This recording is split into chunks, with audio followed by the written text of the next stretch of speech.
The run game is what we were just speaking of, and I'm going to rely heavily on the two guards that they were brought in. My question mark is whether or not TJ Ferguson can improve. I know PFF isn't everything, but I would say that his ratings in the run blocking aspect of this have to be better. Richie Leonard is very athletic for his sizable girth. People like that shouldn't be able to move like that, so I suspect he'll be fine in the run game. I need TJ to step up. He was fine in the passing game. He's a big body. They've got options there. By the way, we can't overlook the fact that Armella may be a guy who takes a step forward here too. He wasn't devoid of good days during the spring. He's a guy that's completely bought in. I think it's worth noting he's still here. I thought he'd be gone by now, given his high profile when he signed. So, you've got some, and again, Estes, I've always loved Estes, one of the strongest guys on the team. He just hasn't found that consistency either, but he's a big, strong dude and athletic. So, again, you have some options, including some guys that played a lot last year, that if it doesn't work out with both guards, you've got some guys you can rotate around. And they did that on the right side last year with Dimitri Emanuel and Keandre Jones. You would see those two players rotate at the right side often. And that's where Big Meech, by the way. Yeah, well, we need to get back and talking to Big Meech. He's got some good stories, man. He's a great guy. Very, very, very. We're gonna miss Big Meech. I think as a team, I think they're gonna miss him, man. The guy is very smart and has great perspective and was a good player. He was instructing at one of the camps recently over the summer where they, Florida State hosted kids to come in. And I wonder, now with unlimited staff members, maybe he could be an offensive line instructor. Like he just graduated out of Alex Atkins' program. Maybe he'd be a great liaison between Atkins and Gabe and be a nice little bridge between coaches and players. And because he's smart enough to do it, there's no doubt about that. It's just I do wonder if they're going to throw numbers at the problem and rotate beyond that right guard position. I would imagine for the reasons you specified, unless Ferguson has an amazing camp, that at least one of the guard positions is going to see a pretty healthy rotation based upon the opponent, based upon fatigue. Yeah. And Alex Atkins has been adamant that he says he sets the substitution patterns. If as long as everybody's healthy and the game goes according to script, on drive 3, this is your responsibility. He doesn't make a choice between drives and go with a hot hand. They define what the rotation is going to be. I just wonder where else would you have a rotation, if anywhere? Right tackle is where we're all looking and we're wondering, would there be a rotation there to see maybe if somebody takes the reps and becomes a 100% of the game type of player? But I do think that Keandre Jones definitely has to be in that mix. And Estes surprised me. He was out there early in the spring showcase. He was with the ones towards the end of spring practice, which we can say now because they did it during the showcase. I don't know. Maybe there's a home for him too, and you rotate both guard positions. It's just that rotation is going to be a fun thing to watch as we get through camp and into the games. It's interesting. We're talking about solving for the future, and we're looking at guys who are candidates to help do that. But it does, once again, further embolden and bolster our conversation and discussion around these offensive linemen that were just here and that we think we're going to be able to bring in. You just have to have a more consistent, higher quality of player that you're building towards getting them out there, and you do that through recruiting. The offensive line portal players were a quick fix. They got you to where you were serviceable. They got to you where you were serviceable, but you've yet to be able – I really think that is the fundamental difference between where Florida State's at and where a couple of other programs are at. The level of elite play on the offensive line.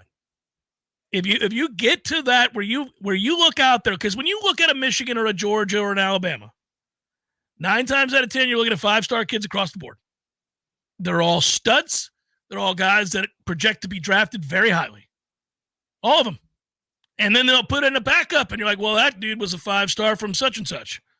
And we're not there. We are not there. That's the next big step. That's why, getting a Haywood and getting a Petty and getting a Thomas and getting guys like that's going to be huge. Got to get those guys. It's no guarantee that they're all going to work out. Simmons could still work out. He was one of those guys. He was one of those guys, and he's a great athlete for his size, great feet. He's long. He's a prototypical tackle. It may work out.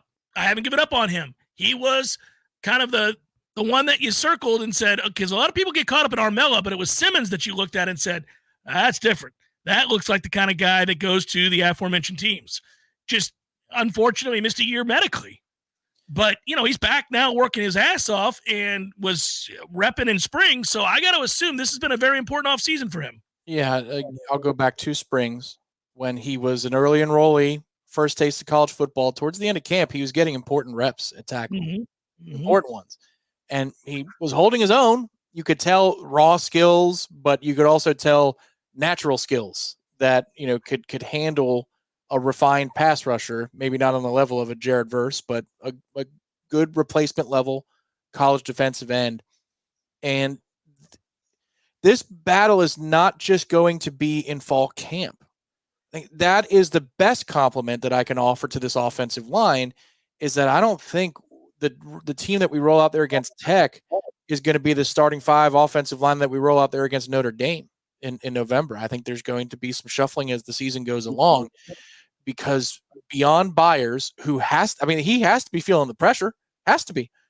You've got Otto, who can play across the line, and man, he looks awfully natural at a lot of different places, more than I thought. And Lucas Simmons ready, and Robert Scott potentially healthy. I mean, you're talking about 4 players for 1 spot at tackle.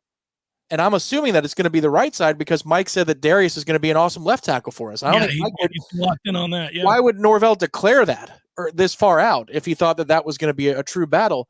Think about where we are now in that realm. It's not all through the portal. It's not all through high school. It's a combination. You're talking about 4 players for 1 spot at tackle. I like that. That's a lot different than it used to be.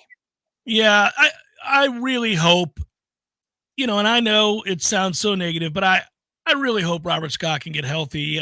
I don't know that that's going to happen. I'm not including him in the conversation of counting guys that might play at tackle. I could be wrong. He might play. And he might play well, because when he does play, Tom, he's pretty good. He's pretty good when he does play. I should also mention Jalen Early, who they really like, and the coaching staff always brings his name up. Now, I would think that this would be a important fall for him to get some reps and play in some games. But okay, you could eliminate Scott and say it's still a 4-man discussion for a rotation. They might want to rotate. I mean, I think that was originally the plan 2 years ago with that offensive line when Jazz ended up taking the right tackle spot. They actually had Jazz at guard, but I thought they were going to rotate on that side anyway. So you do have numbers, like good players to throw at the problem, and maybe we don't have a right tackle that can go 60 snaps. Maybe we have 2 that can go 30. When we get to where we want to be and we recruit to where we are supposed to be on the offensive line, and those guys emerge, and I get all the reasons why it hasn't happened up to this point, and I'm fine with that. This is not casting blame, but now's the time to make sure we start hitting some home runs here in recruiting. And I think we will. So there's that. But when we get to that place, I just don't sense that we're going to be sitting here too often talking about rotating our tackles. I think we're going to go, yeah, that guy's going to start there, and we're going to lock him in, and that's the end of that. Hey, you know what? I got to disagree. We're ahead of the game. Because we're going to be playing so many games, and there's going to be so many spots in the playoff that you're going to need to give guys a breather.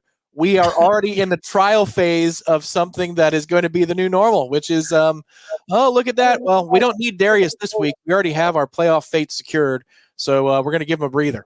Yeah, can you imagine? We're sitting here, you and I, watching our Tampa Bay Buccaneers. They're like, we're going to go ahead and rotate Tristan Wirfs out of here.